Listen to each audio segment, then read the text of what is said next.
हरिओम बच्चों, आज की कहानी में हम जानेंगे कि कैसे छत्रपति शिवाजी महाराज की दृढ़ गुरु भक्ति से उन्होंने शेरनी का दूध दूह लिया। फिर हम जानेंगे कि सोमवती अमावस्या को क्या करना चाहिए। इसके अलावा ज्ञान का चुटकुला, ज्ञान विज्ञान प्रतियोगिता, कीर्तन, योगासन और अंत में पूज्य बापूजी के श्रीमुख से सुनेंगे पावन सत्संग। तो आइए पूज्य गुरुदेव का स्मरण करते हुए शुरू करते हैं आज का बाल संस्कार केंद्र। जंपिंग। सभी बच्चे थोड़ी देर अपने स्थान पर खड़े होकर कूदेंगे।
योगासन। अब सभी बच्चे ताड़ासन करेंगे। जानेंगे इसके फायदे। दोनों पैरों के बीच 4 से 6 इंच का फासला रखकर सीधे खड़े हो जाएं। हाथों को शरीर से सटाकर रखें। अब श्वास अंदर भरते हुए एड़ियां और दोनों हाथ ऊपर उठाएं। पैरों के पंजों पर खड़े रहकर शरीर को पूरी तरह ऊपर की ओर खींचें। सिर सीधा और दृष्टि आकाश की ओर रहे। हथेलियां आमने सामने हो। श्वास अंदर रोके हुए यथाशक्ति इसी स्थिति में खड़े रहें। 1 से 2 मिनट ताड़ासन की स्थिति में रह सकते हैं। समय अवधि धीरे धीरे बढ़ा भी सकते हैं। अब श्वास छोड़ते हुए एड़ियां जमीन पर वापस लाएं और हाथ नीचे लाकर मूल स्थिति में आ जाएं। लाभ। ताड़ासन करने से शरीर का कद लंबा होता है, एकाग्रता बढ़ती है। दमे के रोगियों के लिए यह आसन बहुत लाभकारी है। यह आसन करने से प्राण शक्ति और ओज शक्ति का ऊर्ध्वगमन होता है। ताड़ासन की बात अब हम करेंगे वृक्षासन, जिसको वृक्षासन कहते हैं। सीधे खड़े रहकर एक पैर ऊपर उठा लें। एक पैर सीधा, एक पैर घुटने के ऊपर रख दिया। इस प्रकार दोनों हाथ ऊपर जोड़ दो, हाथ जोड़ दे। मन में भगवान का नाम देखना, बैलेंस बनाकर, हाँ ठीक से, ऐसा नहीं पास वाले को भी गिरा दे। जितनी देर कर सके करना। इस वृक्षासन को करने से भी एकाग्रता बढ़ती है। एकाग्रता बढ़ती है तो याद शक्ति बढ़ती है, हर क्षेत्र में सफलता मिलती है, जिसके जीवन में एकाग्रता ज्यादा उतना वो व्यक्ति सफल ज्यादा। अब सभी बच्चे नीचे बैठ जाएंगे, दोनों हाथ ज्ञान मुद्रा में, कमर और गर्दन सीधी। फिर अनामिका उंगली से तिलक के स्थान पर स्पर्श करते हुए मंत्र बोलेंगे। ओम गम गणपतये नमः, ओम श्री सरस्वत्यै नमः, ओम श्री गुरुभ्यो नमः। अब सभी बच्चे करेंगे हरिओम गुंजन।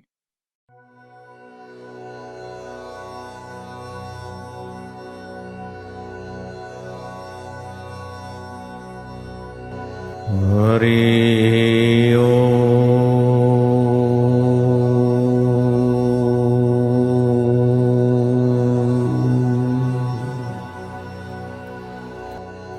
हरि ओम।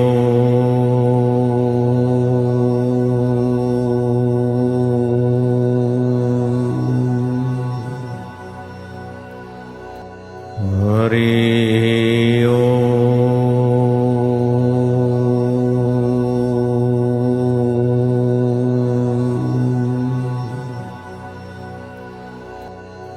हरि ओम।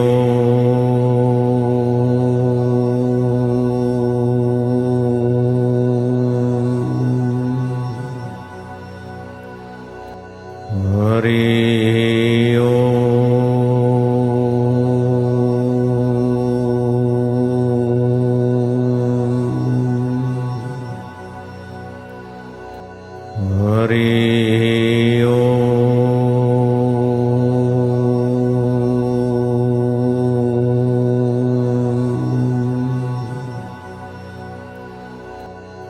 हरि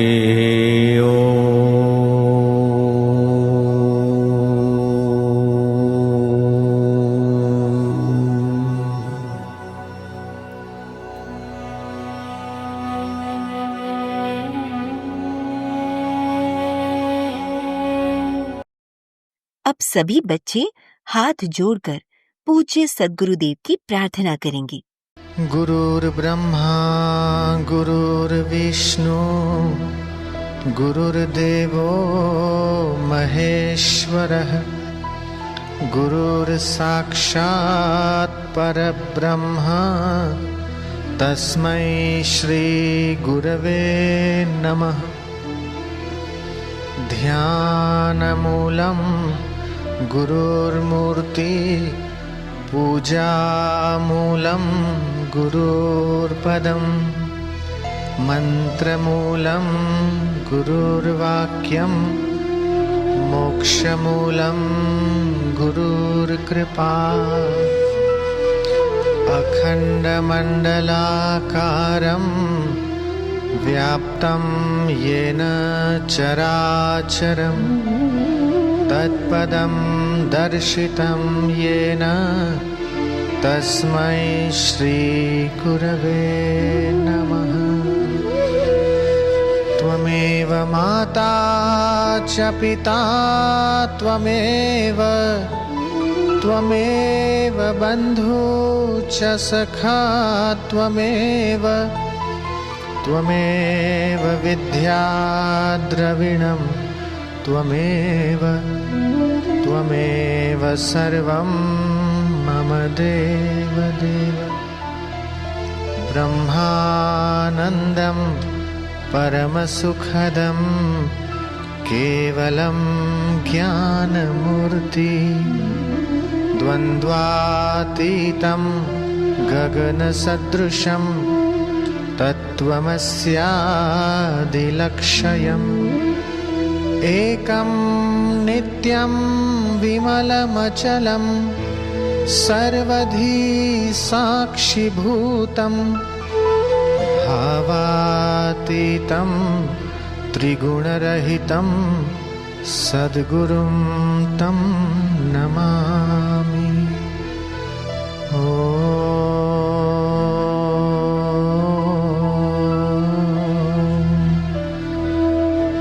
श्री गुरवे नमः।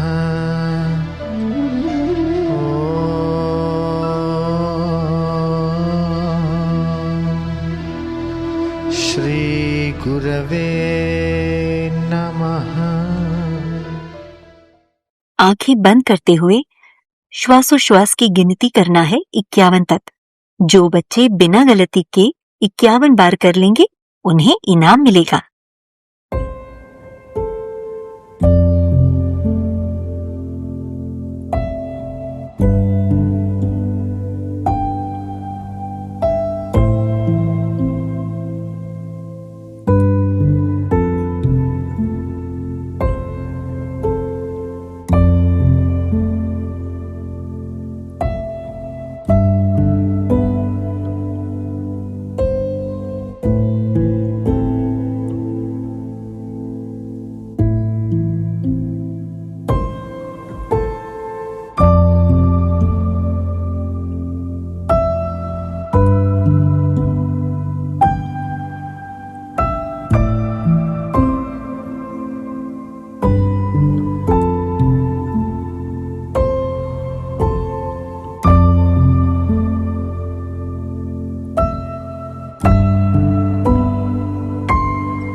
कहानी छत्रपति शिवाजी महाराज की गुरु भक्ति।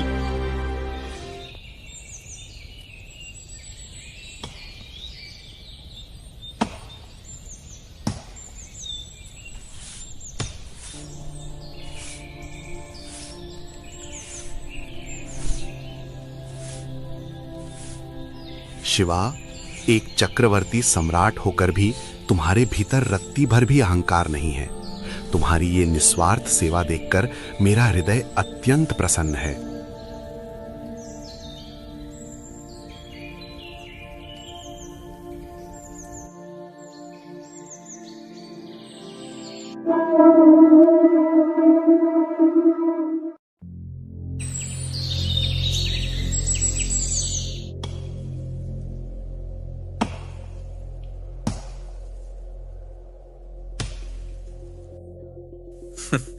देख लिया तुमने केशव, हम सुबह से रात तक इस आश्रम में पसीना बहाते हैं और गुरुदेव ने अपनी सबसे पवित्र माला किसे दी? उस शिवाजी को। हाँ बंधु, तेरी बात 100% सच्ची है, लेकिन हम साधारण शिष्य हैं, शिवाजी राजा हैं, छत्रपति हैं, इसीलिए गुरुजी हम सबसे ज्यादा उन पर प्रेम बरसाते हैं। इसमें गलती क्या है? कुटिया में सन्नाटा है। गुरु समर्थ रामदास एक त्रिकालदर्शी और ब्रह्मज्ञानी संत हैं। उनके नेत्र बंद हैं, लेकिन उनके अंतःकरण में शिष्यों के बीच पनप रही इस अज्ञानता और ईर्ष्या की तरंगे स्पष्ट रूप से पहुंच रही हैं। गुरुजी अपनी आंखें खोलते हैं। उनकी आंखों में करुणा और एक कड़े संकल्प के भाव हैं। अज्ञान का अंधकार बहुत गहरा है। इन्हें सच्ची भक्ति का मूल्य प्रत्यक्ष दिखाना होगा। परीक्षा की घड़ी आ गई है।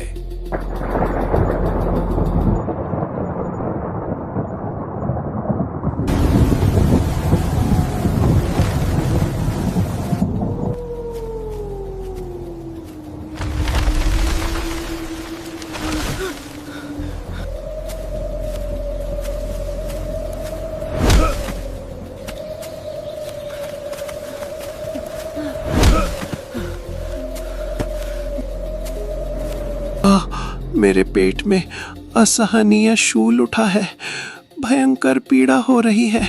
उफ, उफ। गुरुदेव, गुरुदेव, क्या हुआ आपको? क्या हुआ गुरुदेव? उफ, प्राण निकले जा रहे हैं।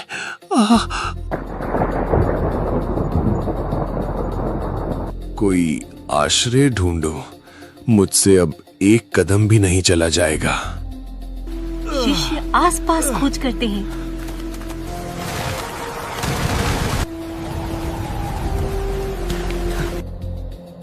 तभी उनको एक गुफा मिलती है। हाँ, यहाँ एक गुफा है। गुरुजी को वहीं ले चलते हैं।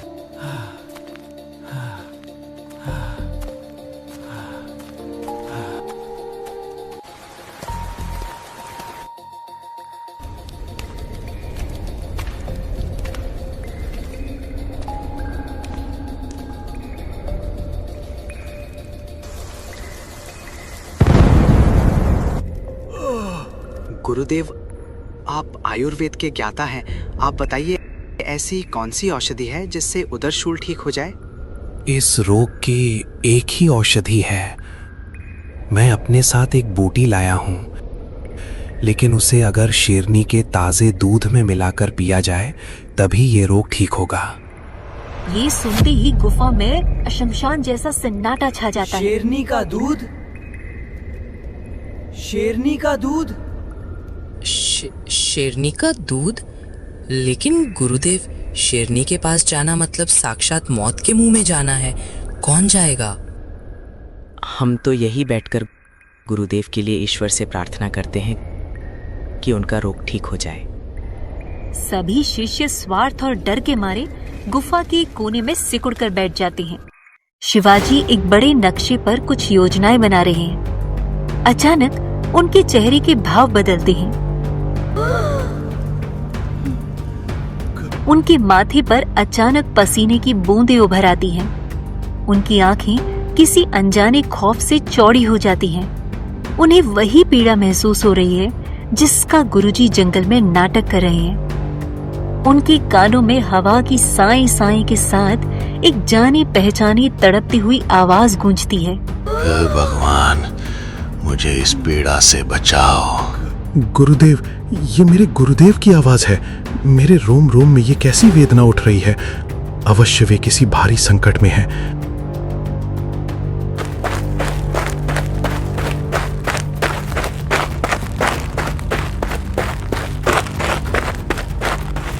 शिवाजी अपने घोड़े पर सवार होकर बिजली की गति से आश्रम पहुंचते हैं। बारिश मूसलाधार है। एक डरा हुआ सेवक छतरी लिए खड़ा है। मेरे गुरुदेव कहाँ हैं? आश्रम खाली क्यों है? महाराज, गुरुदेव और कुछ शिष्य दोपहर को उस पार वाले घने जंगल की ओर गए थे, अभी तक नहीं लौटे, और वहाँ भयंकर तूफान। शिवाजी सेवक की बात पूरी होने से पहले ही अपने घोड़े को जंगल की दिशा में मोड़ देते हैं।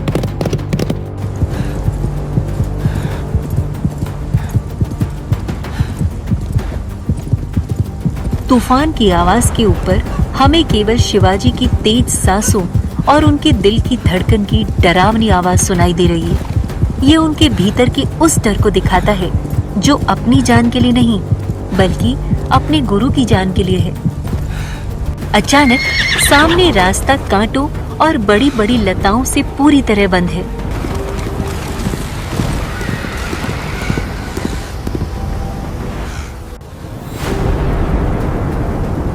शिवाजी पागलों की तरह उन झाड़ियों को काटने लगते हैं। कांटे उनके शरीर को चीर रहे हैं। खून बह रहा है, लेकिन उन्हें कोई परवाह नहीं। इस घने जंगल में मेरे गुरुदेव कहाँ होंगे? खोजते खोजते अचानक सामने एक गुफा नजर आती है। अरे, यहाँ तनिक गुफा है। इस गुफा में देखता हूँ। शिवाजी हांफते हुए गुफा में प्रवेश करते हैं। उनकी नजर जमीन पर तड़पते अपने गुरु पर पड़ती है। शिवाजी के हाथ से तलवार छूटकर जमीन पर गिर जाती है। वे दौड़कर गुरुदेव के चरणों में गिर पड़ते हैं और उनके कांपते शरीर को अपने सीने से लगा लेते हैं। कोने में बैठे माधव और केशव उन्हें फटी आंखों से देख रहे हैं। गुरुदेव, आप इस अवस्था में कैसे? आपको ये कैसी पीड़ा हो रही है? गुरुदेव कृपा करके बताइए। शिवा, तू आ गया बेटा। मेरे पेट में जैसे शूल चुभ रहे हो, ऐसी असहाय वेदना हो रही हो। गुरुदेव, आप इस उदर शूल की औषधि भी जानते ही होंगे। मुझे औषधि का नाम कहिए। शिवा, इस बीमारी का एक ही इलाज है और वो भी अति दुर्लभ है। मैं उस दवा के लिए ही यहाँ आया था, लेकिन अब तो चला भी नहीं जाता, दर्द बढ़ता ही जा रहा है। अब शिवा से रहा न गया। उन्होंने दृढ़तापूर्वक कहा, नहीं गुरुदेव, शिवा आपकी यातना नहीं देख सकता। आपको स्वस्थ किए बिना मेरी अंतरात्मा शांति से नहीं बैठेगी। मन में जरा भी संकोच रखेगी ना, मुझे इस रोग की औषधि के बारे में बताएं गुरुदेव। मैं लेकर आता हूं वो दवा। इस रोग की एक ही औषधि है जिसे शेरनी के दूध में बूटी मिलाकर बनाया जाता है, लेकिन शेरनी का दूध उसे लाना माने मौत को निमंत्रण देना। शिवाजी के चेहरे पर डर की एक लकीर तक नहीं आती। उनके आंसू रुक जाते हैं और चेहरे पर एक महान योद्धा का शांत संकल्प छा जाता है। गुरुदेव, जिनकी कृपा दृष्टि मात्र से हजारों शिवा तैयार हो सकते हैं, ऐसे समर्थ सद्गुरु की सेवा में एक शिवा की कुर्बानी हो भी जाए तो कोई बात नहीं। शिवाजी उठ खड़े होते हैं। कोने में दुबके शिष्यों की तरफ देखे बिना पास में रखा एक खाली कमंडल उठाते हैं। मैं अभी शेरनी का दूध लेकर आता हूँ। दोनों शिष्य देखकर चौंक जाते हैं। शिवाजी वापस उस अंधेरे तूफान में निकल जाते हैं। चारों तरफ घना अंधेरा, बिजली चमकती है और सामने झाड़ियों में 4 चमकती हुई आंखें दिखाई देती हैं। शेरनी के छोटे शावक वहां हैं। अचानक पीछे से एक भारी दहाड़ सुनाई देती है।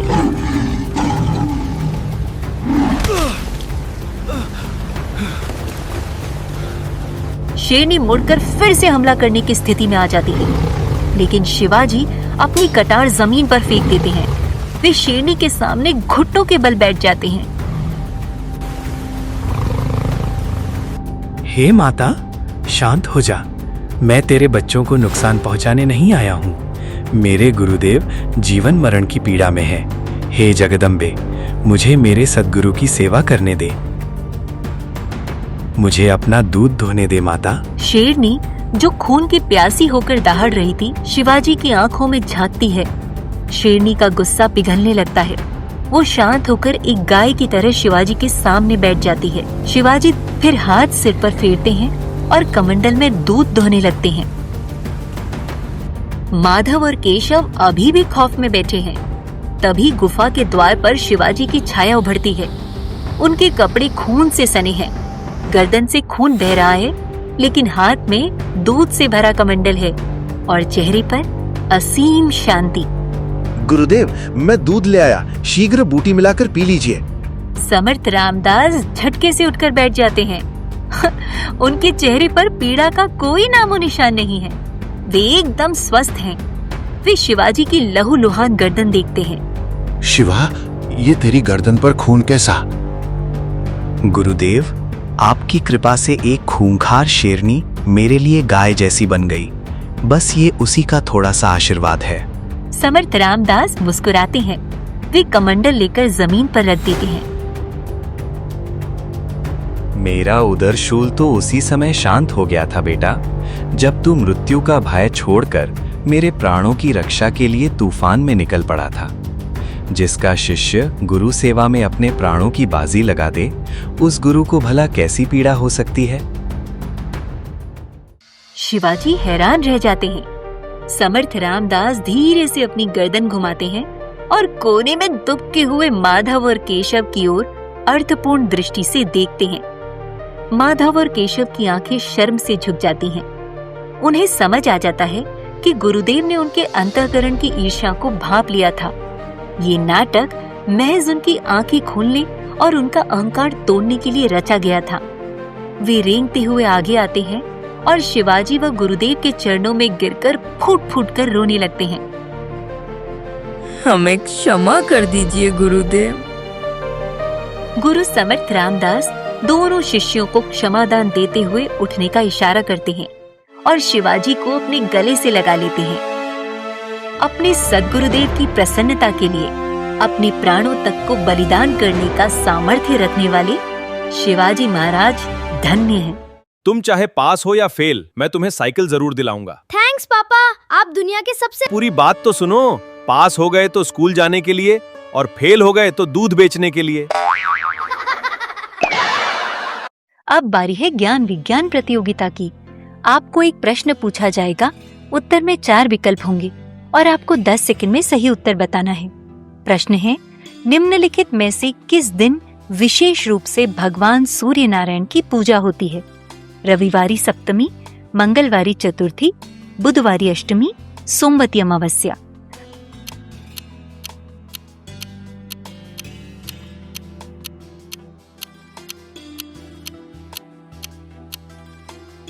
प्रश्न का सही उत्तर आपको सत्र के अंत में बताया जाएगा। क्या करें क्या न करें?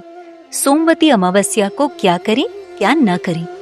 बच्चों, इस आने वाली अमावस्या का बहुत अधिक महत्व है, क्योंकि ये अधिक मास की अमावस्या के साथ सोमवती अमावस्या भी है। ये अमावस्या रविवार 14 जून 2026 को दोपहर 12:20 से शुरू होकर सोमवार 15 जून को सुबह 8:23 पे समाप्त होगी। पूज्य बापूजी कहते हैं, जिनको अपनी दरिद्रता मिटाना है अथवा काम धंधे में बरकत लाना है तो तुलसी के पौधे की सोमवती अमावस्या के दिन 108 परिक्रमा करें। उस दिन मौन रहें, मंत्र जप करें, 100 काम छोड़कर भोजन कर लें, 1000 काम छोड़कर स्नान कर लें, लाख काम छोड़कर सत्कर्म कर लें, करोड़ काम छोड़कर सोमवती अमावस्या को हरि का भजन और तुलसी की परिक्रमा तुम्हें करनी ही चाहिए। अगर नहीं करते तो तुम मेरे शिष्य ही नहीं हो। इससे आपको बहुत लाभ होगा। धन लाभ, आर्थिक लाभ भी होगा, बुद्धि लाभ भी होगा, पुण्य लाभ भी होगा। अमावस्या को दूसरे के घर का अन्न नहीं खाना चाहिए। जो व्यक्ति अमावस्या को दूसरे का अन्न खाता है, उसका महीने भर का किया हुआ पुण्य दूसरे को अर्थात अन्नदाता को मिल जाता है। अमावस्या के दिन पेड़ पौधों से फूल पत्ते, तिनके आदि नहीं तोड़ने चाहिए। इससे ब्रह्म हत्या का पाप लगता है। अमावस्या को पानी में खड़ा नमक अथवा गोचरण अर्क डालकर पोछा लगाना चाहिए। इससे नेगेटिव एनर्जी चली जाएगी। अमावस्या के दिन खेती का काम नहीं करना चाहिए, नहीं मजदूर से करवाना चाहिए। बच्चों, अब हम श्री आशा रामायण जी की पंक्तियां दोहराएंगे।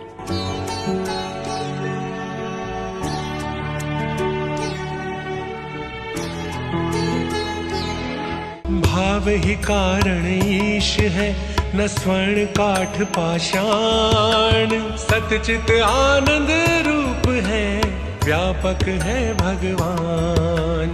ब्रह्म शान जनार्दन, सारद शेष गणेश। निराकार साकार है सर्वत्र भवेश।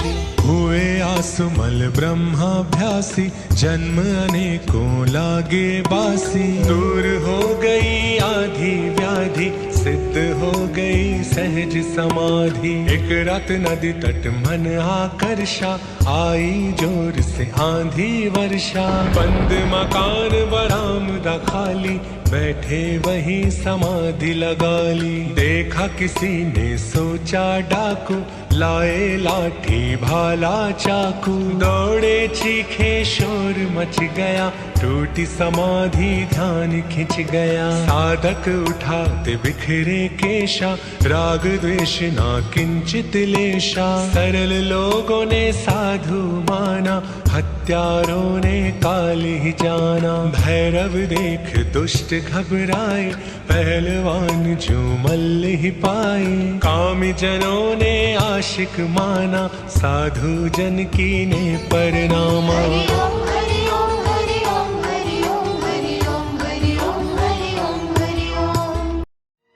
अब हम पूज्य बापूजी के श्रीमुख से सत्संग में सुनेंगे। एक बार ठान लो, फिर तो हर मंजिल आसान है।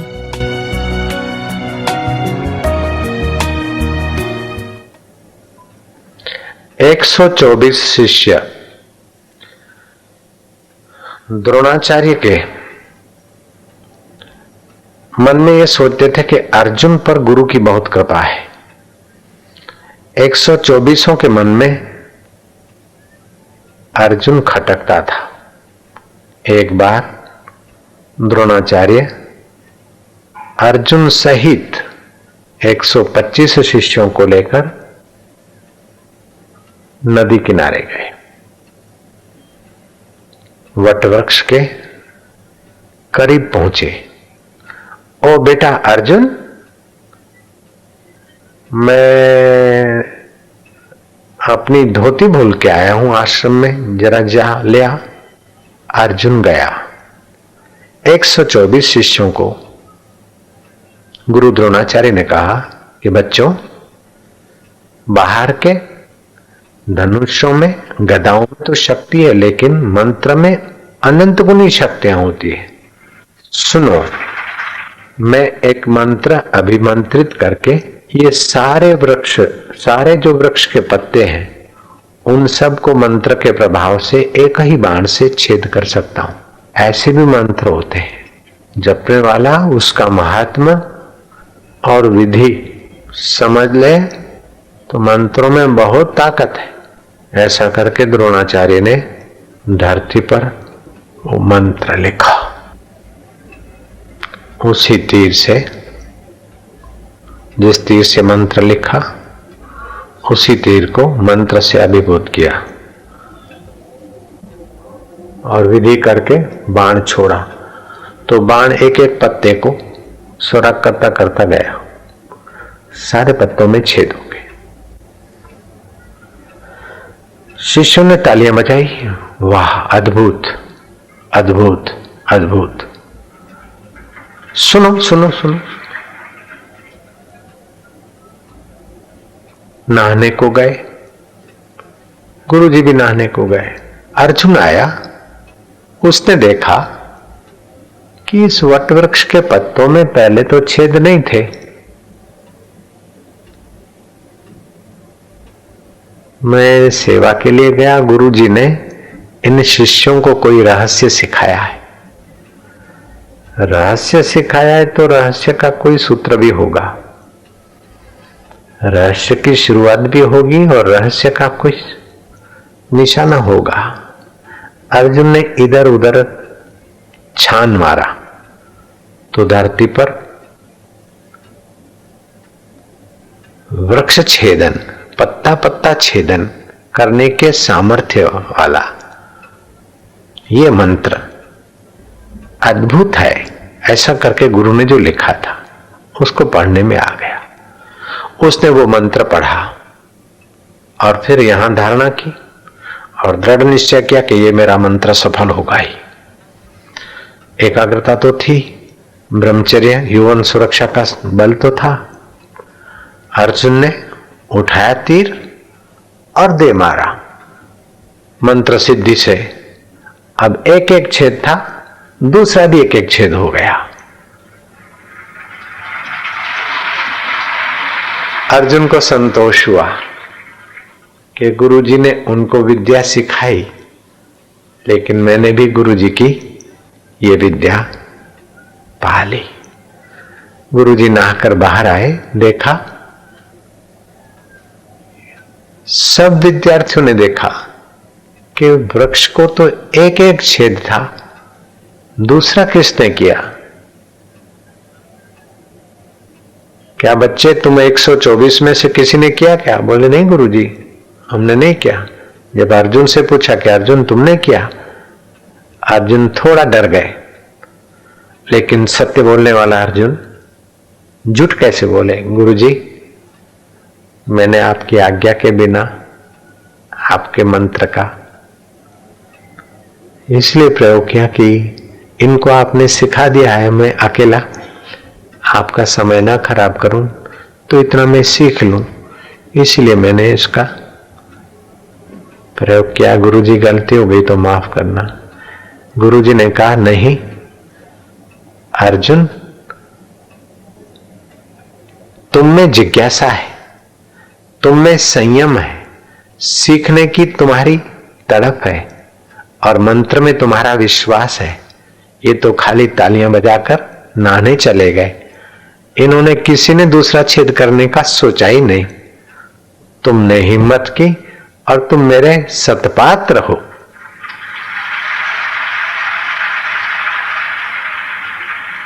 अर्जुन, तुमसे बढ़कर दूसरा कोई धनुर्धर होना मुश्किल। तुमको ऐसा बनाऊंगा कि तुम अव्वल नंबर के होगे। एकलव्य थोड़ा हो रहा था तो गुरुजी ने दिया हुआ वचन पालकर एकलव्य का अंगूठा ले लिया। शिष्य और जिज्ञासु ऐसा हो कि गुरु का दिल ढल पड़े, ऐसा नहीं 2 बूंद बरसात आई तो भग गया, थोड़ी देर हुई और फिर मैं बीच में भग गया। नहीं, बैठे हैं तो बैठे हैं, होगा तो क्या होगा।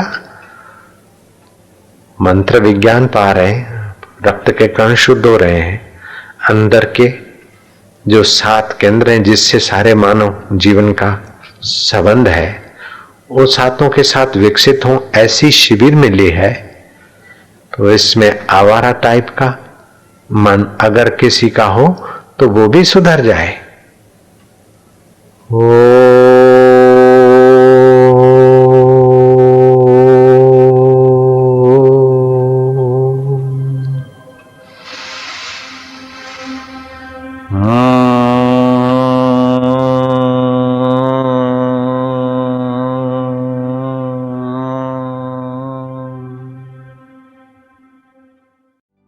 तैयार हो जाइए प्रश्नोत्तरी के लिए। समर्थ रामदास शिष्यों को लेकर घोर जंगल में क्यों गए? समर्थ रामदास जी ने शिष्यों को शेरनी का ही दूध लाने के लिए क्यों कहा? शिवाजी शेरनी का दूध कैसे ले पाए? शिवाजी द्वारा शेरनी का दूध मिलने से शिष्यों को क्या समझ में आया? आज की कहानी से हमें क्या शिक्षा मिलती है? सोमवती अमावस्या के विषय में पूज्य बापूजी क्या कहते हैं? सोमवती अमावस्या को क्या नहीं करना चाहिए? धनुरासन से क्या लाभ होता है? आज के सत्संग से हमें क्या शिक्षा मिलती है? ज्ञान विज्ञान प्रतियोगिता प्रश्न का सही उत्तर है रविवारी सप्तमी के दिन विशेष रूप से भगवान सूर्य नारायण की पूजा और आदित्य हृदय स्तोत्र का पाठ करना चाहिए। सभी बच्चे अपने अपने स्थान पर आरती करेंगे।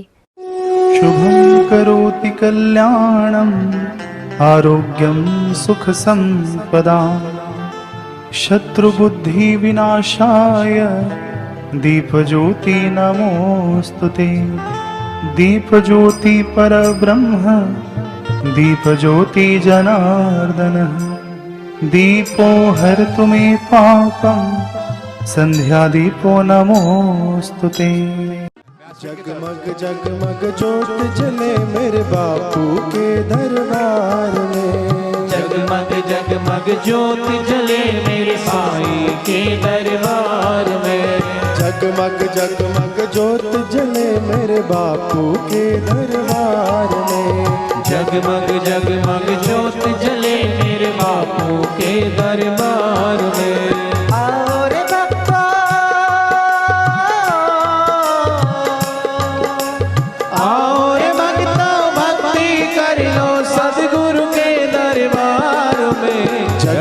जगमग ज्योत जले मेरे बापू के दरबार में। जगमग जगमग ज्योत जले मेरे सदगुरु के दरबार में। निश दिन तेरा नाम पुकारे निश दिन तेरी ज्योत जलाए। निश दिन तेरा नाम पुकारे निश दिन तेरी ज्योत जलाए। और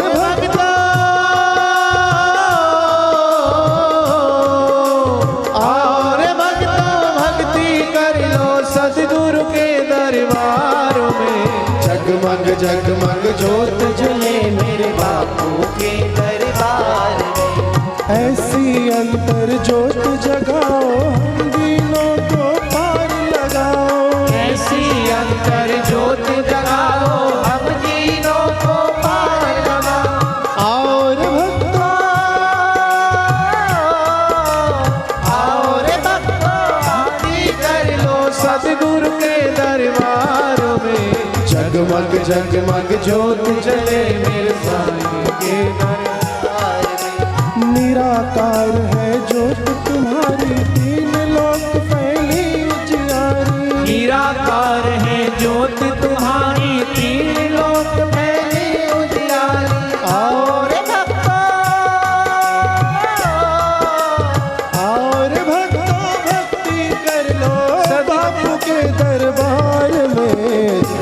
जगमग ज्योत जले मेरे साईं के दरबार में। जगमग जगमग ज्योत जले मेरे साईं के दरबार में। जिसने बाप का नाम पुकारा दूर हुआ उसका अंधियारा। जिसने बाप का नाम पुकारा दूर हुआ उसका अंधियारा। और भक्तों भक्ति कर लो बापू के दरबार में। ज्योत जले मेरे बापू के दरबार। नील गगन के चांद सितारे ऐसे लगे बापू नयन तुम्हारे। नील गगन के चांद सितारे ऐसे लगे बापू नयन तुम्हारे। और भक्तों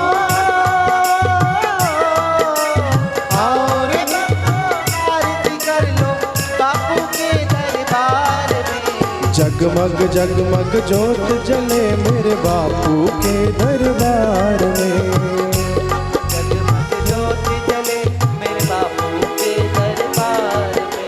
प्रेम सहित जो आरती गावे दुख दारिद्र्य निकट नहीं आवे। प्रेम सहित जो आरती गावे दुख दारिद्र्य निकट नहीं आवे। और भक्तों भक्ति कर लो बापू के दरबार में। जगमग जगमग ज्योत जले मेरे बापू के दरबार में।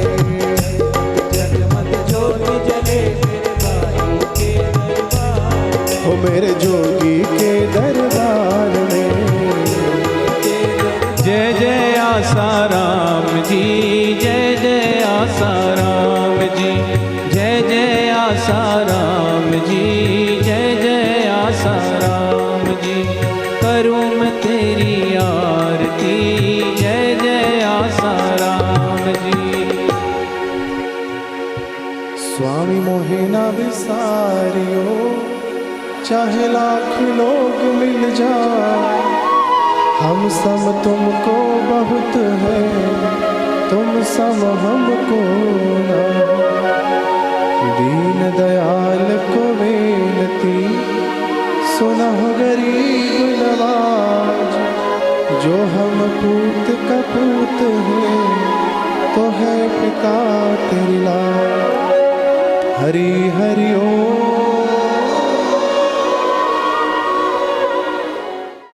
प्रार्थना। ओम असतो मा सद्गमय तमसो मा ज्योतिर्गमय मृत्योर्मा अमृतं गमय। ओम शांति शांति शांति।